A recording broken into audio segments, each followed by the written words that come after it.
Bora lá, pessoal, tudo bom? Para quem não me conhece, eu sou Luiz Felipe Pinheiro, eu sou professor de processo penal, de direito penal e direito constitucional.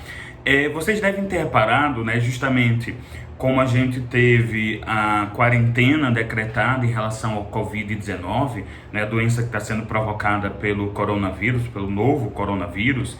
Nós temos aulas agora virtuais. O canal O Direito à Cafeína ele foi mais voltado para aulas de processo penal, de direito constitucional, justamente porque, né, nós tivemos essa substituição provisória de aulas presenciais para virtuais. Só que eu queria gravar esse vídeo retomando um pouco do velho estilo do canal, tratando de um tema específico, um tema que está agora em voga.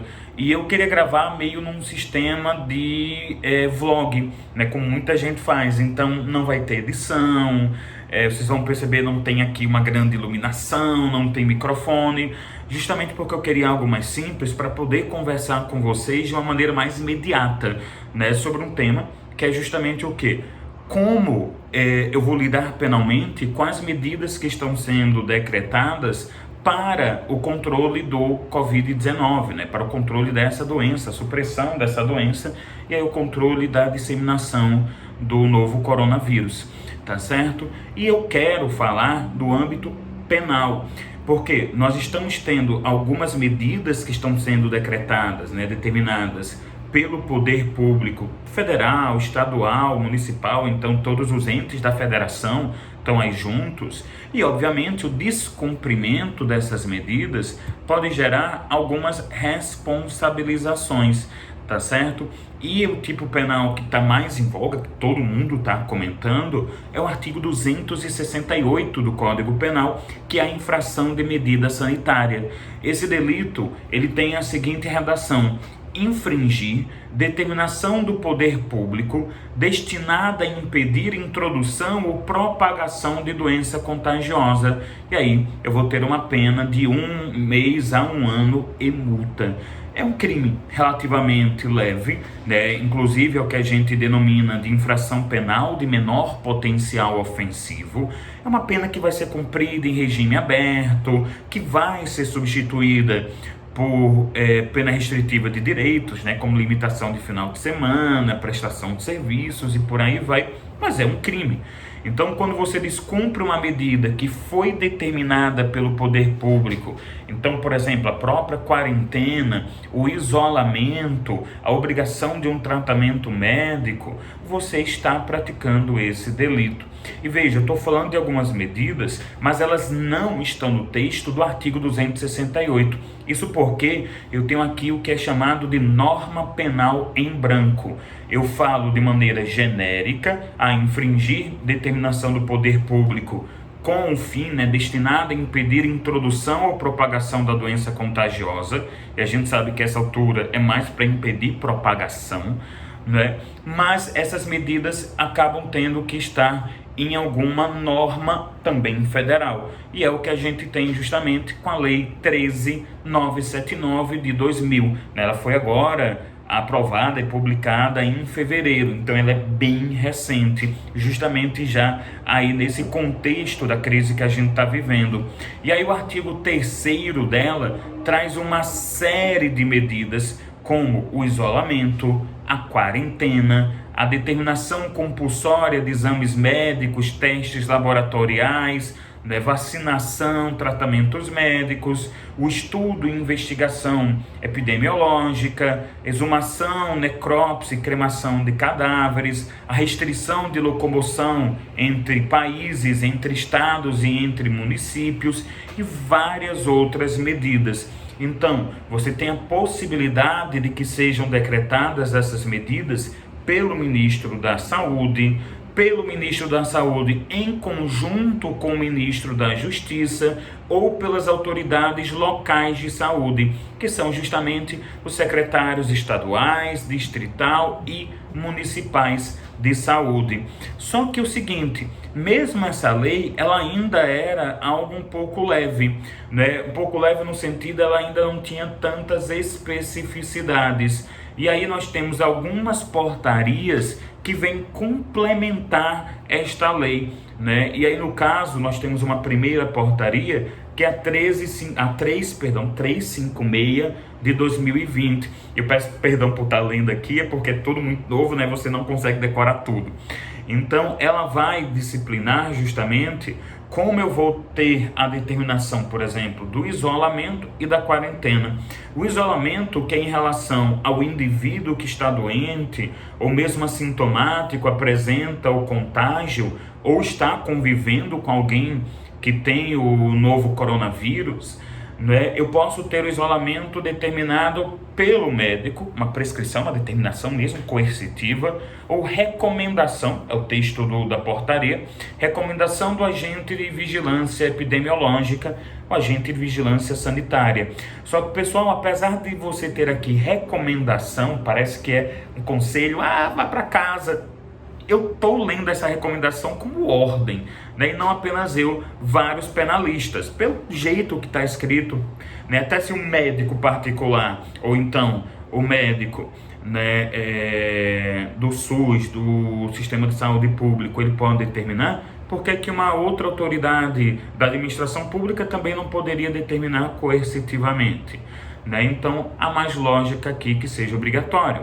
Além disso, pessoal, nós temos a própria quarentena. Essa quarentena que aí é mais geral, que ela vai ser determinada pelo ministro da Saúde ou pelos secretários de saúde. Reparem, não está se falando do presidente, do governador, do estado, do Distrito Federal, nem do prefeito. Tanto que vocês vão reparar que nos decretos de quarentena, eu tenho assinatura desses chefes do Poder Executivo, mas também tenho assinatura da autoridade de saúde, né, do ministro, do secretário, que é eles que têm efetivamente o poder, né, tanto pelo que a gente vê na portaria 356, quanto pelo que a gente vê na lei 13.979. E aí, pessoal, fica difícil dizer qual a extensão da quarentena, porque isso varia de estado para estado, isso varia até, muitas vezes, de decreto por decreto. Hoje você tem um decreto específico, amanhã já tem outro decreto específico, e por aí vai, né? Então, por exemplo, aqui no Rio Grande do Norte, foi publicado hoje, dia 25 de março, o decreto 29.556. E aí ele vai proibir qualquer aglomeração, né? Qualquer evento com aglomeração acima de 20 pessoas.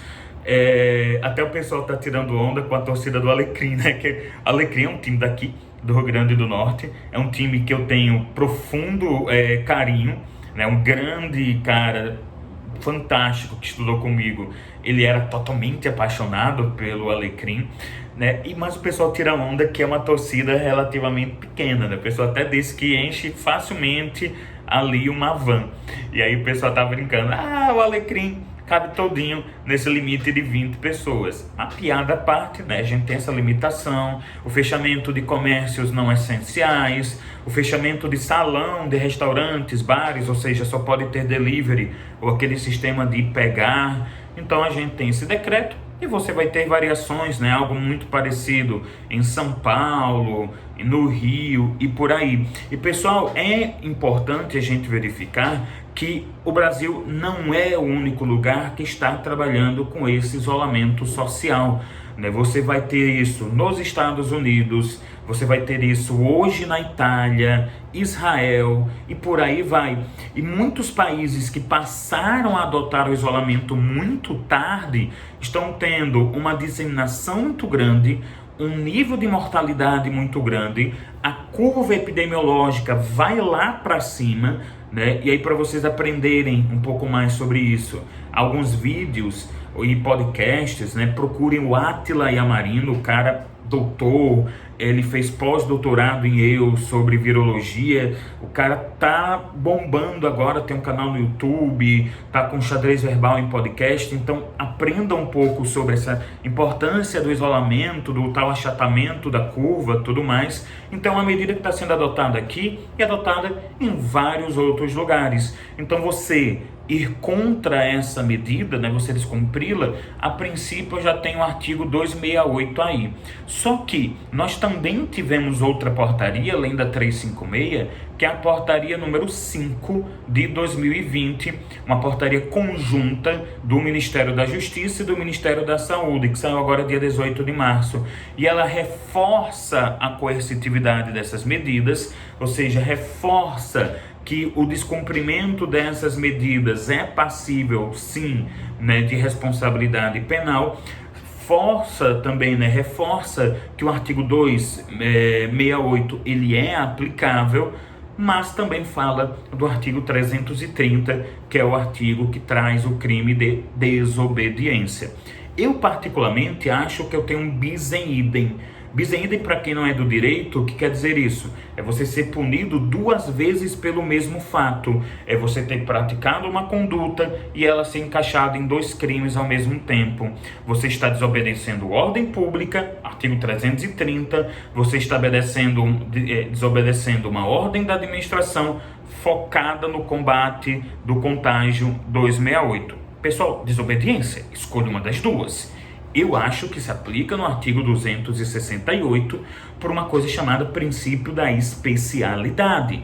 Ou seja, o tipo penal, o que é mais próximo daquilo, que tem mais detalhes, é o que deve ser aplicado. Só que, além desse tipo penal, do 268, você tem outros crimes em que você pode se encaixar aqui. Um deles é o perigo de contágio de moléstia grave. Ele está no artigo 131 do Código Penal. Ele fala do seguinte: praticar, com o fim de transmitir a outrem moléstia grave de que está contaminado, ato capaz de produzir o contágio. E aí uma pena bem mais alta. 1 a 4 anos de reclusão e multa.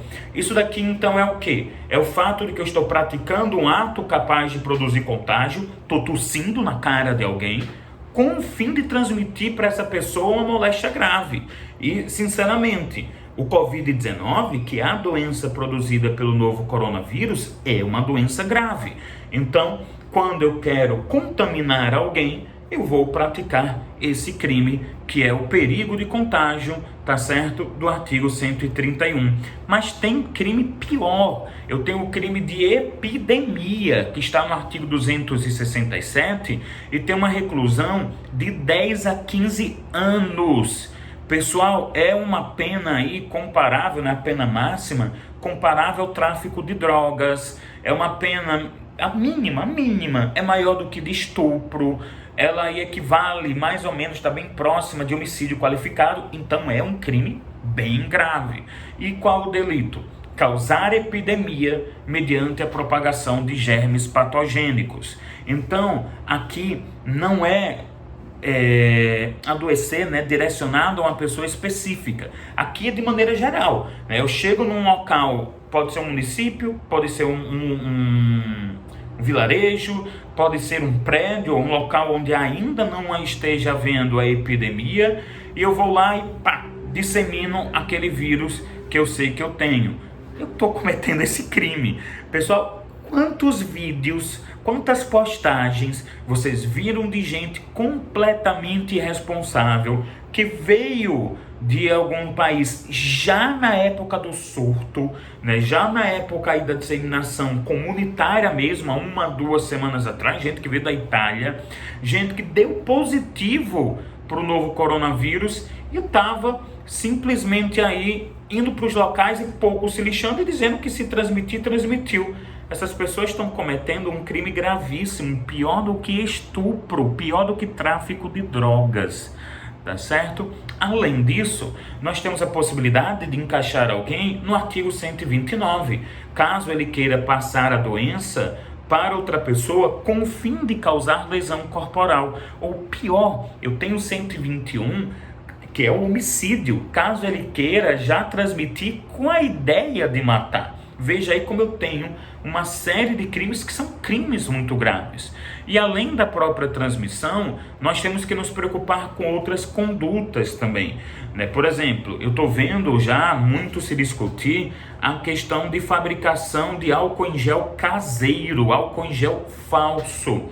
Pessoal, além de não ter eficiência, tem um vídeo do Iberê Tenório, né, do Manual do Mundo, comentando isso.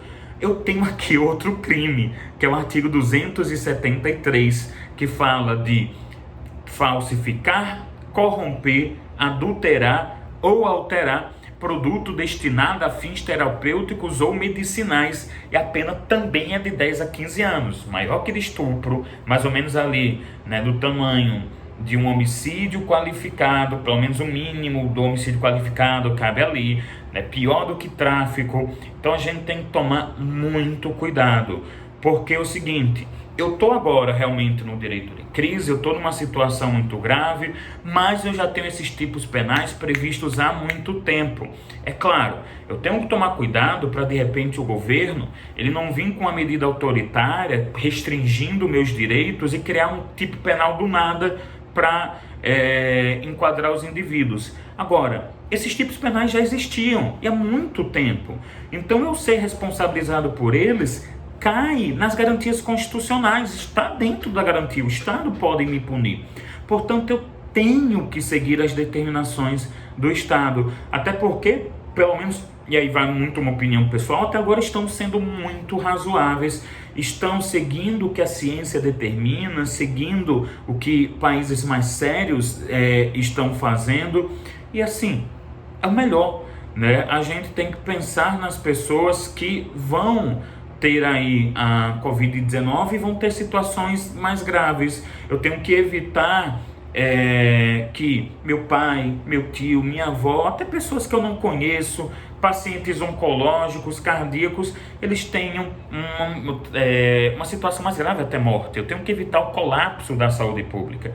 Então, é um momento de solidariedade, é um momento de ficar em casa e, se não for no amor, vai na dor, né? A gente tem um tipo penal. Vários. Então eu espero que eu tenha de alguma maneira esclarecido, né, trazido um pouco de informação para vocês. Nós temos que criar uma corrente de boa informação, né, de combater fake news, de combater mentiras. E se você achou que você achar que esse vídeo pode ser útil para alguém, compartilhe nas suas redes sociais, no seu Facebook, no seu Twitter, no WhatsApp, né? A gente está infelizmente tendo muita fake news no WhatsApp, então bora ajudar a transmitir boas informações e fique em casa, tá certo? Vamos parar o Brasil por curtinho prazo, depois tudo vai passar, tá certo? Abração.